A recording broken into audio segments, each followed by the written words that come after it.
Hello everyone, I welcome you all to संविधान IAS.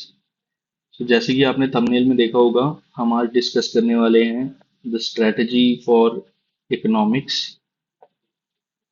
अब economics की स्ट्रेटजी एक चीज के लिए इसलिए इंपॉर्टेंट हो जाती है क्योंकि काफी लोगों को ना इससे एक फियर फैक्टर अटैच है, एक फियर अटैच है इकोनॉमी से कि काफी कॉन्सेप्चुअल है या काफी इसमें कॉन्सेप्ट्स होते हैं। जो क्वेश्चंस आते हैं पेपर में बीट प्रीलिम्स, तो वो काफी मुश्किल होते हैं, क्वेश्चन समझने में कभी कभी काफी दिक्कत हो जाती है। Then there is another fear attached to it कि काफी करंट ओरिएंटेड सब्जेक्ट है, काफी करंट अफेयर्स आपको पढ़ने पड़ते हैं इसके लिए, which is all reasonable I would से। क्योंकि क्या है कि फियर फैक्टर क्यों है, क्योंकि कॉन्सेप्चुअल सब्जेक्ट है तो आप डरते हैं इस सब्जेक्ट से, या काफी लोग जो हैं, काफी स्टूडेंट जो हैं जिनका बैकग्राउंड नहीं है इकोनॉमिक्स में, वो डरते हैं इस सब्जेक्ट से क्योंकि हमारा कोई फर्स्ट हैंड एक्सपीरियंस रहा नहीं होता इस सब्जेक्ट के साथ। और नॉर्मली लोगों के दिमाग में ऐसे कॉन्सेप्ट्स है कि ग्राफ्स वगैरह पढ़ने पड़ते हैं या काफी फॉर्मूला है या काफी तरह के कॉन्सेप्ट्स हैं जो कॉम्प्लेक्स हैं। सो आज वो सारी चीजें हम देखेंगे। इस वीडियो में हम बात करने वाले हैं what is the role of economy in our exam, syllabus क्या रहता है इकोनॉमिक्स का, और क्या अप्रोच से हम इसको लेके आगे बढ़ेंगे। So let's not waste any time and dive straight in the topic. तो रोल क्या है इकोनॉमिक्स का या इकोनॉमी का हमारे एग्जाम में। तो हमने जब प्रीलिम्स के क्वेश्चंस देखे हैं तो उधर से हमें देख के पता चलता है there are more than on an average prelims में मोर देन 15 क्वेश्चंस आते हैं इकोनॉमिक्स के। अब 15 क्वेश्चंस, मोर देन 15 क्वेश्चंस का मतलब क्या है कि जो इसका वेटेज है that is more than 30 marks. आपका जो एग्जाम है 100 क्वेश्चंस का एग्जाम है, 15 questions, it is a major chunk. 30 marks मतलब आपके कट ऑफ को यहाँ से वहां तक लेके जा सकते हैं। सो इसका काफी एक डिसाइडिंग फैक्टर तो है, नो डाउट। हमारा जो सब्जेक्ट है उसका एक डिसाइडिंग फैक्टर बन जाता है ये काफी बड़ा। तो आप सब्जेक्ट को छोड़ तो नहीं सकते, या ऊपर ऊपर से सुपरफिशियल नॉलेज लेके तो नहीं जा सकते। आपको पढ़ना है तो इन डीप पढ़ना पड़ेगा, या एटलीस्ट उतना तो पढ़ना ही पड़ेगा जितना सब लोग पढ़ के जा रहे हैं। बिकॉज अगर आप वो, मैंने आपको पहले भी बताई है ये चीज की वैल्यू इंपॉर्टेंस, कि अगर आप वो क्वेश्चंस गलत कर रहे हैं जो बाकी सब सही कर रहे हैं, then you are already out of the game. उससे फिर आपको कट ऑफ कोई नहीं क्लियर करवा पाएगा। सो फॉर दैट रीजन हमें सिर्फ प्रीलिम्स नहीं देखना है। इफ वी से मेंस की भी आगे हम बात करेंगे, मेंस में भी काफी पोर्शन जो है इकोनॉमी का रहता है। और ये ये चीज ना अंडरस्टैंडेबल है। ये इसका इसमें आप कुछ कर नहीं सकते क्योंकि कल को आपको एक ब्यूरोक्रेट बनना है, आपको एक सिविल सर्वेंट बनना है, तो आपको अपने देश की इकोनॉमी के बारे में, अपने अपने जो देश है या इंटरनेशनल, आपको कुछ कॉन्सेप्ट्स आते हैं। इंटरनेशनल इकोनॉमिक्स करके भी इसमें एक सब्जेक्ट है, या एक पोर्शन है, टॉपिक। तो उन चीजों के बारे में पता होना चाहिए आपको, that is expected of you. अब हमने बोला कि यहाँ पे स्कोरिंग मोर देन 30 मार्क्स, तो इस सब्जेक्ट में ना एक चीज इंपॉर्टेंट क्या है कि it is a scoring subject. Yes, no doubt, without any doubt it is a scoring subject. अगर आपको कॉन्सेप्ट्स पता है, if you have conceptual knowledge and you are well versed with current affairs, और current affairs जब तक आपको concepts नहीं आएंगे तब तक आपको करंट अफेयर्स नहीं समझ आएंगे। तो ये दो चीजें अगर आपके पास हैं in your preparation of this subject, तो then it is a scoring subject. अगर आप बाकी सब्जेक्ट्स देखिए, हिस्ट्री देखिए, आप हिस्ट्री में क्या है कि इतना वास्ट सब्जेक्ट है कि आपको मैंने बताया था 3 या 4 कंपोनेंट्स हैं, एंशियंट है, मेडिवल है, मॉडर्न है, आर्ट एंड कल्चर है। तो क्या होता है कि अगर आप हिस्ट्री को लेके चलेंगे ना, तो अगर आप कितना भी क्यों ना पढ़ लें, there is a certain limitation, एक लिमिटेशन है, आप उससे ज्यादा स्कोर नहीं कर पाएंगे क्योंकि स्कोरिंग सब्जेक्ट नहीं है। वेयर एज इकोनॉमिक्स जो है वो एक स्कोरिंग सब्जेक्ट है। वहां पे अगर आपको एक, आपने टॉपिक पढ़ा है तो आप उसका क्वेश्चन निकाल लेंगे, there is no doubt about it. Economics का ये प्लस पॉइंट है, this is the plus about economics, this is the plus, कि अगर आपने वो चीज पढ़ी है, वो कॉन्सेप्ट को आप जानते हैं, उस कॉन्सेप्ट के बारे में आपने पढ़ा है। और it is not all about कि सिर्फ कॉन्सेप्ट कॉन्सेप्ट कॉन्सेप्ट ही है, there are many factual topics also. So आपको ये चीज देखनी है कि आपको स्कोर करने में ये काफी हेल्प करता है इकोनॉमिक्स। जो आपका सब्जेक्ट है, इंडियन इकोनॉमी या इकोनॉमिक्स कह लीजिए, तो it is a it plays a crucial role in your selection, in your clearing of the cutoff. Okay, then next comes we were talking about the syllabus. तो हम देखते हैं कि important themes क्या है. अब economics में क्या है ना, economy या economics कह लीजिए, मैं इन terms को interchangeably यूज कर रहा हूँ, इसके बारे में भी हम पढ़ेंगे कि what are the differences between these two terms. लेकिन अगर आप इंडियन इकोनॉमी को लेके चले हमारे सिलेबस में, तो there are major themes, there are important themes, काफी इंपॉर्टेंट टॉपिक्स एंड थीम्स हैं, जिसमें से हर बार 80 to 90% of your I would say paper comes out of these themes. और ये क्या है? ये है macroeconomics, fiscal and monetary policies. Fiscal and monetary policies यानी जो हमारे देश की पॉलिसीज होती हैं टैक्सेशन के related. Then the are central bank RBI, वो जो पॉलिसीज बनाता है, दो वो मॉनेटरी टर्म्स में, जो मॉनेटरी पॉलिसी में आ जाती हैं. Then comes money and banking, which is obviously how the money circulates in the economy. Banking sector किस तरह से काम करता है. इंटरनेशनल इकोनॉमिक्स के बारे में क्वेश्चंस आते हैं. इंटरनेशनल में इकोनॉमिक्स में जैसे आपका WTO आ जाता है, वर्ल्ड ट्रेड आ जाता है, then there are BOP, balance of payment आ जाता है, एक्सचेंज रेट आ जाते हैं. ये काफी सारे इंपॉर्टेंट कॉन्सेप्ट जो हैं वो इंटरनेशनल इकोनॉमिक्स में आते हैं. Then comes sectors of economy. Sectors of economy में आपने there are majorly three sectors. Agriculture sector है आपका, जो हम जिसको प्राइमरी सेक्टर कहते हैं. Got it. Then there is secondary sector, जिसको हम मैन्युफैक्चरिंग सेक्टर कहते हैं, या इंडस्ट्रीज भी कहते हैं इसको, industrial sector we would say. Then there comes tertiary sector. Tertiary sector जिसको हम सर्विसेज सेक्टर कहते हैं. सो इन ये तीन जो इंपॉर्टेंट सेक्टर्स हैं हमारी इकोनॉमी के, इसके ऊपर आपको क्वेश्चंस पूछे जाते हैं. देयर आर कैपिटल मार्केट्स जिन पे क्वेश्चन पूछे जाते हैं. Inflation, employment and poverty are three important, another three important areas. Then there is budget and economic survey. तो ये सारे टॉपिक्स जो माइक्रो थीम्स हैं, या जो मैक्रो आई वुड से थीम्स हैं सिलेबस के, ये सबसे इंपॉर्टेंट है. अगर आप ये तैयार करके चले जाते हैं तो there is 80 to 90%, I would again rehydrate my self, कि 80 to 90% of your questions come from these topics. ऐसा अभी तक ट्रेंड देखा जा रहा है. देन प्रीलिम्स में हमारे तो क्या बताया गया है, एक बस लाइन दे दी है, इकोनॉमिक एंड सोशल डेवलपमेंट के बारे में पढ़ना है, जिसमें sustainable development, poverty, inclusion, demographics, social sector initiatives वगैरह वगैरह आएंगे. बट एक मेजर जो ब्रेक डाउन है ना सिलेबस का, वो मैंने आपको एक ऊपर बता दिया है. देन economy in mains, 8 to 10 questions I said earlier, जैसे 100 to 120 marks again plays a crucial role. There is a crucial role of I would say economy in our exam. तो आप इसको बिल्कुल भी जो है नजरअंदाज नहीं कर सकते. You have to take it seriously. आप अगर डरते हैं, you have to overcome your fear. You have to, I would say again, you have to overcome your fears of the subject. इसको डरने की कोई जरूरत नहीं है. अगर आप पढ़ रहे हैं, आराम से पढ़ रहे हैं, you are grasping the concepts, you are absorbing the textbooks, तो there is nothing to worry about it. Just आपको प्रैक्टिस करनी है. You have to practice the subject through MCQs, I would say, through MCQs. And again, another important part of your practice would be revisions. अगर आप ये दो काम कर रहे हैं और आप रिलीजियसली अपनी प्रिपरेशन को लेके चल रहे हैं, तो आई वुड से इससे ज्यादा scoring subject, this is one of the most scoring subjects out there, most scoring subjects out there in our syllabus, in our whole syllabus. तो इसका क्या है ना, अगर आप इसको, I would again reiterate the same thing.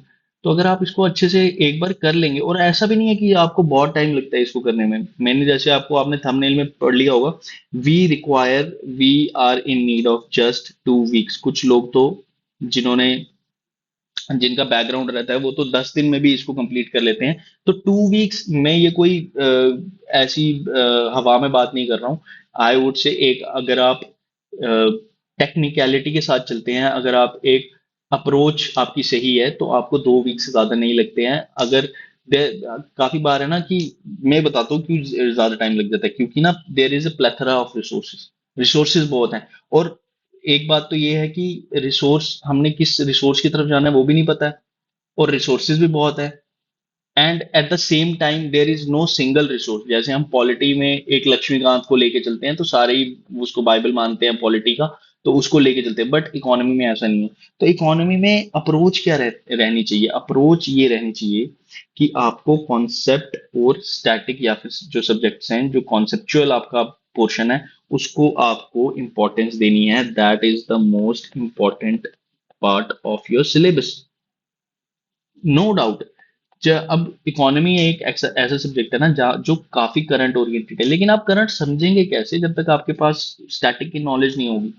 हम क्या करते हैं इसको, इसके ये इस पे काफी टाइम जो है आई वुड से वेस्ट कर देते हैं करंट पे।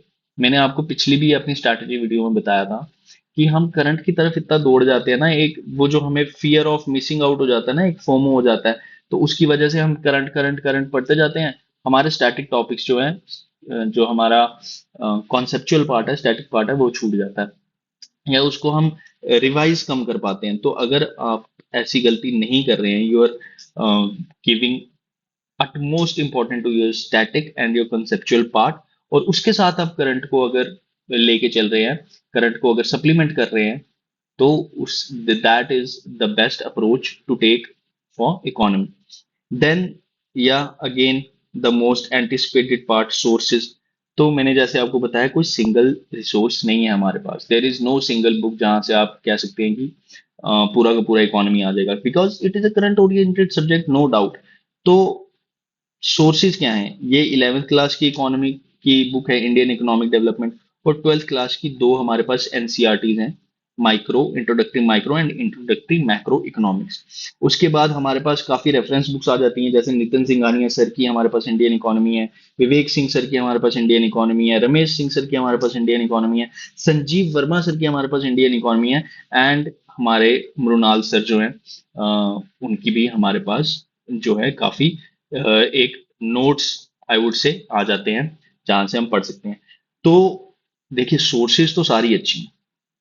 अगर आप पढ़ने वाले हैं, अगर आप पढ़ सकते हैं, तो सोर्सेज सारी अच्छी हैं, no doubt. There is no source जो आप कहेंगे कि दिस इज बेटर और this is not at par with the syllabus. तो इसमें डिफरेंस क्या है ना, हम कहते हैं कि हम बोलते हैं कि मृणाल सर के नोट्स जो हैं बल्कि हैं, बल्कि हैं, बल्कि हैं, we all keep saying that, ठीक है। बट आप इस बात को समझिए ना, वो बल्कि क्यों है? क्योंकि अगर आप इन सोर्सेज को फॉलो कर रहे हैं या इन सोर्सेज को फॉलो कर रहे हैं, तो आपको करंट पढ़ना पड़ेगा अलग से। बट मृणाल सर के नोट्स जो है, उसमें करंट जो पोर्शन है, वो ऑलरेडी आपको साथ में विद द टॉपिक्स, जैसे जैसे आप पढ़ रहे हैं, उस वो करंट उसमें इंक्लूडेड है। दैट इज वाई आपको ये नोट्स बल्कि लगते हैं। और दूसरा पार्ट ये है कि सबके पास एक्सेस नहीं होता सर के लेक्चर्स का। तो जब तक आपके पास सर के लेक्चर्स का एक्सेस नहीं है, तो आपको इन नोट्स को समझना भी थोड़ा मुश्किल होगा, क्योंकि ये एक ना, एक बड़े क्रिस्प फॉर्मेट में लिखे गए नोट्स हैं। तो नंदलेस, अगर आप नितिन सिंघानिया सर से पढ़ रहे हैं, या विवेक सिंह सर की बुक भी मैंने पढ़ी है, that is also a good book, या आप रमेश सिंह सर से पढ़ रहे हैं, तो मैंने तो I am a masters in economics. तो मुझे तो एक्चुअली किसी रिसोर्स को पढ़ने में या किसी सोर्स को पढ़ने में दिक्कत नहीं होती है। बट आई वुड से, अगर आप बिगिनर हैं, तो आप एक एनसीईआरटीज ये जो हैं दो, 12th की, ये इतनी इंपॉर्टेंट तो नहीं है, I would not say important नहीं है, बट इसको आप, you can step it back for some time. इसको आप अगर आपके पास टाइम है तो आप पढ़ सकते हैं। And same goes with microeconomics. Microeconomics क्या है ना, कि there are some questions, no doubt, microeconomics के काफी कुछ क्वेश्चंस हैं जो प्रीलिम्स में भी पूछे जाते हैं, और एक बार तो मेंस में भी पूछे जाए, कुछ बार तो मेंस में भी पूछे जा चुके हैं माइक्रो इकोनॉमिक्स के। लेकिन माइक्रो इकोनॉमिक्स ना, क्या है कि cost benefit analysis I would not से कि बहुत ज्यादा है। आप पढ़ना तो पड़ेगा माइक्रो इकोनॉमिक्स में। मैं भी जब आपको पढ़ाऊंगा तो मैं जो माइक्रो इकोनॉमिक्स के टॉपिक है, that would be included in our classes. लेकिन macroeconomics, this book is non skippable, you can not skip this. ये बुक आप समझ लीजिए कि इक्विवेलेंट टू पॉलिटी की लक्ष्मीकांत अगर ना, तो ये मैक्रो इकोनॉमिक्स की बुक आपको उसके बराबर मतलब इंपॉर्टेंस आ जाती है। क्योंकि this book prepares your base, this book prepares your concepts, this book prepares you for the that the thinking capacity जो आपको इकोनॉमिक्स में चाहिए। उसके बाद आप किसी भी एक बुक को उठा लीजिए। There is no single resource I would say कि जो बहुत अच्छा है। आप किसी एक बुक को उठा लीजिए। मैं आगे भी आपसे बात करूंगा कि स्टैटिक में क्या करना है आपको। स्टैटिक में आपको एक एनसीईआरटी जो है हमारी क्लास 12th की, वो लेनी है। ठीक है, जिसमें आपका माइक्रो इकोनॉमिक्स आ जाएगा, है ना। और दूसरा आपका macro economics introductory I would से। ठीक है। और इसमें भी आपको मैक्रो इकोनॉमिक्स को बहुत इंपॉर्टेंस देनी है। ये बुक आपको आई वुड से रिलीजियसली फॉलो करनी है। और अगर आपको मैथमेटिकल पोर्शन से अगर ज्यादा परेशानी हो रही है ना, तो मैथमेटिकल या फिर वो जो ग्राफ्स वाला पोर्शन है उसको आप छोड़ दीजिए। उसको आप मत पढ़िए। अगर मैथमेटिकल पोर्शन में आपको दिक्कत आ रही है, ग्राफ्स समझने में दिक्कत आ रही है, उसको आप मत पढ़िए। लेकिन आपको क्या है कि इसमें से कॉन्सेप्चुअल नॉलेज जो है ना मैक्रो इकोनॉमिक्स, वो लेके चलनी है। और उसके बाद आपको एक बुक पकड़नी है, any one book. Any one book I would से, एनी वन बुक। अब वो आप मृणाल सर की ले लीजिए। मैंने भी मृणाल सर से पढ़ा हुआ है। मैंने भी उनके, नॉट मृणाल सर से पढ़ा हुआ है, लेकिन उनके नोट्स जो हैं वो मैंने पढ़े हुए थे, वो मेरा सोर्स रह चुके हैं। तो there is no doubt fantastic. वो तो मतलब आई वुड से कि मृणाल सर को आपको पता है, आपने काफी सारे टॉपर्स इंटरव्यूज भी सुने होंगे। तो that is the best resource, no doubt. लेकिन अगर आपको, that is not the only source I would say. It is one of the best resources, but it is not the only resource.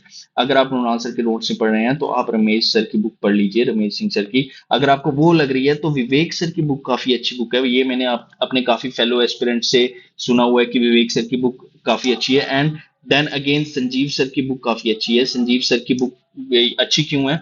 क्योंकि ये बड़ी पतली बुक है। मतलब as compare to other books ये काफी छोटी बुक है। तो इससे सिलेबस कवरेज अच्छा हो सकता है।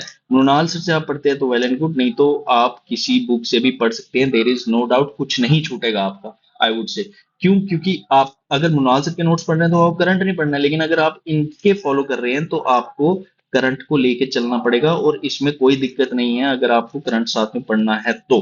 क्योंकि करंट के लिए क्या है, करंट के लिए आप न्यूज़पेपर तो पढ़ेंगे ही, नो डाउट। अगर आप पेपर के लिए अपीयर कर रहे हैं तो ऑब्वियसली आपको न्यूज़पेपर तो पढ़ना है ही। ठीक है। न्यूज़पेपर के साथ साथ आपको कोई भी एक इंस्टीट्यूट की मैगजीन मंथली लेके चलनी है, no doubt about it. There has to be के एक मैगजीन आप विजन की ले लीजिए, आप वाजीराम की ले लीजिए, आप किसी की भी मैगजीन, कोई भी जो बुकलेट है अवेलेबल। विजन की क्या है कि काफी लोग पढ़ते हैं तो इसलिए उसका मतलब एक वो भी आता है ना, PT 365। तो उनका थोड़ा इसलिए रीच ज्यादा है। तो आप अगर पीटी पढ़ना चाहते हैं आप पीटी भी पढ़ सकते हैं। अगर आप मंथली पढ़ना चाहते हैं तो आप मंथली भी पढ़ सकते हैं। There is no doubt. लेकिन आपको there is no as such difference in them. लेकिन आपको क्या करना है कि अगर आप पहले तो आपको एनसीईआरटी पढ़नी है, that I have told you. अगर उसके बाद एनसीईआरटी पढ़ने के बाद आपको, आप रेफरेंस बुक को ना समझ पाएंगे, आप उनके कॉन्सेप्ट्स को ग्रास्प कर पाएंगे। तो वो आपको एक ले लेनी है। अगर मृणाल सर के नोट्स लेते हैं तो आपको करंट पढ़ने की जरूरत नहीं है, लेकिन नोट्स वो कंपैरेटिवली रिलेटिवली आई वुड से रीसेंट होने चाहिए, जो उन्होंने रीसेंट बैच कवर किया है। तो अगर वो नोट्स आपको मिलते हैं कहीं से तो आप फिर मैगजीन को स्किप कर सकते हैं। क्योंकि सर का एक फ्री इनिशिएटिव भी आता है यूट्यूब पे, जहाँ पे वो उस साल के बजट और इकोनॉमिक सर्वे और बाकी करंट जो अफेयर्स हैं उनको पूरा करते हैं। तो इसमें आपका किसी भी एक इंस्टीट्यूट की इकोनॉमिक सर्वे और बजट की समरी आती है। ठीक है। इकोनॉमिक सर्वे और बजट की क्या आती है? समरी। तो वो समरी डॉक्यूमेंट आप पढ़ें। समरी डॉक्यूमेंट छोटा सा होता है, पूरा बजट पढ़ने की जरूरत नहीं है आपको। समरी डॉक्यूमेंट छोटा सा होता है। इकोनॉमिक सर्वे का डॉक्यूमेंट छोटा सा होता है, 15-20 पेज का। तो वो आप पढ़ें। न्यूज़पेपर लेके चलें, मैगजीन लेके चलें एक मंथली, और कोई भी एक रेफरेंस बुक लेके चलें। आई would say economy is completely आपके रीच में आ जाएगी। आपको कोई डरने की जरूरत नहीं है उससे। और इसको करने के लिए अगेन आपको मैं वही कहूंगा, not more than 2 weeks are required. अगर आप बिगिनर हैं तो शायद इससे थोड़ा सा ज्यादा टाइम लग सकता है आपको, but not more than I would say 20 days। 20 दिन से ज्यादा, 20 डेज, ये भी मैं बहुत ज्यादा दिन लेके चल रहा हूँ अगर आप बिगिनर हैं, आपने कभी इकोनॉमिक्स नहीं पढ़ा है तो। अदरवाइज अगर आप बिगिनर भी हैं तो भी 2 वीक्स आर सफिशिएंट। अगर आप रिगरसली पढ़ाई करने के लिए तैयार हैं, अगर आप रिलीजियसली फॉलो करने के लिए तैयार हैं रिसोर्सेज को, तो 2 वीक्स में आप आराम से इकोनॉमिक्स को खत्म कर सकते हैं। और इससे डरने की कोई जरूरत नहीं है। Again I am telling you, this is a very scoring subject, बहुत स्कोरिंग सब्जेक्ट है, काफी मार्क्स आप इसमें गेन कर सकते हैं, be it mains, be it prelims. आपको ये सब्जेक्ट पढ़ना ही है, आपको इस सब्जेक्ट को स्किप नहीं करना है। डरना तो बिल्कुल नहीं है इस सब्जेक्ट से, बिकॉज एक बार आपको कॉन्सेप्ट आ गया, आप आराम से उस चीज को लेके चले जाएंगे आगे। ठीक है। अब मैं बताता हूँ कि हम हमारे चैनल पे किस तरह इसको कवर करने वाले हैं, what would be, what is going to be our plan. तो हमारी जो प्रायोरिटी रहेगी, as I have shown here, कि conceptual clarity along with coverage of static syllabus, हमने पूरा syllabus को कवर करना है, 2 वीक्स के अंदर अंदर करना है। 2 वीक्स, आई मीन टू से 14 दिन, 14 दिन। अब मुझे क्लासेस करने में थोड़े ज्यादा दिन लग सकते हैं, because I have to prepare and all that, but आपको 14 क्लासेस, 10 to 14 क्लासेस मिलेंगी। You can complete 1 lecture in 1 day, और आप आराम से 2 हफ्ते में वो लेक्चर्स कंप्लीट कर सकते हैं, खुद से भी कर सकते हैं, क्लास से करनी है तो क्लास से भी कर सकते हैं। अगर आप अगर आपने खुद से पढ़ना है तो मैंने आपको बता दिया किस तरह से पढ़ना है। आपको एक एनसीईआरटी करनी है, आपको एक हमारे किसी भी एक रेफरेंस बुक लेनी है, और आपको करंट को फॉलो करना है। करंट के लिए मैंने आपको बता दिया, न्यूज़पेपर, बजट, इकोनॉमिक सर्वे और कोई भी एक मैगजीन। Got it. तो अगर आप हमारे साथ कर रहे हैं तो हमारे चैनल पे क्या रहेगा कि हमने स्टैटिक कवर करना है। ठीक है। स्टैटिक सिलेबस हमने पूरा कवर करना है, पूरी कवरेज रहेगी स्टैटिक की। स्टैटिक अगर आप करते हैं तो आप करंट खुद से कर लेंगे, देयर इज नो नीड कि मैं करंट को साथ लेके चलूं, क्योंकि करंट का क्या है ना, एक बार आपने ये समझ लिया, इकोनॉमिक्स की टर्मिनोलॉजी समझ ली, इकोनॉमिक्स की आपने टर्म समझ ली ना एक बारी, कि जीडीपी क्या है, टर्मिनोलॉजी एक बार आपको समझ आ गई, इन्फ्लेशन क्या होती है, रियल इन्फ्लेशन क्या है, देन सॉरी रियल जीडीपी क्या है, नॉमिनल जीडीपी क्या है, ऑल दीज न्यूएंसेस अगर आपको समझ आ गए तो उसके बाद आप आसानी से करंट को फॉलो कर सकते हैं, there is no doubt about it. तो मैंने आपको बताया हमारे प्रायोरिटी एरियाज कैसे रहेंगे, 2 वीक में हम कैसे कवर करेंगे, देन द टॉपिक्स और the major themes that we are going to cover. Micro और माइक्रो इकोनॉमिक्स को हम साथ में लेके चलेंगे। Then there would be national income accounting, inflation, then money and banking, capital markets, उसके बाद poverty, inequality and unemployment, budgeting we will see, then international economics, sectors of economy, and there would be some miscellaneous topics. तो ये सारा syllabus, these are micro topics आप कह सकते हैं, जो स्प्लिट कर दिया है जिसको मैंने इकोनॉमिक्स में इन माइक्रो टॉपिक्स में, इकोनॉमिक्स को। तो इन सारे टॉपिक्स को हम लेके चलेंगे, necessarily not in the order that I have written them. एक दो टॉपिक ऊपर नीचे भी हो सकते हैं, जैसे शायद सेक्टर ऑफ इकोनॉमी हमें शायद ऊपर भी पढ़ना पड़ सकता है। तो you don't have to worry about it. अगर आप मेरे से फॉलो कर रहे हैं, मेरे चैनल को फॉलो कर रहे हैं, मेरी वीडियोस को फॉलो कर रहे हैं, तो पूरा स्टैटिक सिलेबस आपका होलिस्टिकली कवर हो जाएगा। You don't have to do anything. आपको हैंड रिटन नोट्स भी, अगर आप विद द वीडियो आप चलते चलते कुछ नोट्स बनाना चाहते हैं, तो there is no worry about it. लेकिन आपको हैंड रिटन नोट्स जो कि मेरी पीपीटीज हैं जहाँ पे मैं पढ़ा रहा हूँ, वो भी आपको मिल जाएंगे। मैंने जैसे अभी कुछ दिन पहले पॉलिटी मैंने पूरा लक्ष्मीकांत कवर करवाया है, और उसके नोट्स भी जो है मैंने अपने टेलीग्राम चैनल पे डाल दिए हैं, complete notes. You I would से जो आपके रिवीजन में आराम से काम आ सकते हैं। आपको कुछ भी करने की पॉलिटी में तो आप जरूरत नहीं है, other than current affairs. So same will go for, in the same way we will go for economy, and then the rest of the subjects in the coming days. So thank you for listening to संविधान IAS, thank you for tuning into it। जल्दी ही हमारा economy का lecture जो है, first lecture हम drop करेंगे अपने channel पे, और we'll proceed further in the way that I have told you. So with that, I hope अगर आपकी कोई आपको अच्छे से रिसोर्सेज और अप्रोचेज समझ आ गई होगी। अगर आपको फिर भी कोई डाउट है, you can write us in comments, and will try to resolve your doubts. So with that, check out the polity playlist, पूरी पॉलिटी कंप्लीट कर दी है। अब आपकी इकोनॉमिक्स की पूरी प्लेलिस्ट आएगी, and we'll proceed further with other subjects. So thank you, and stay tuned for the next lecture. See you. in first lecture of economics. Bye bye.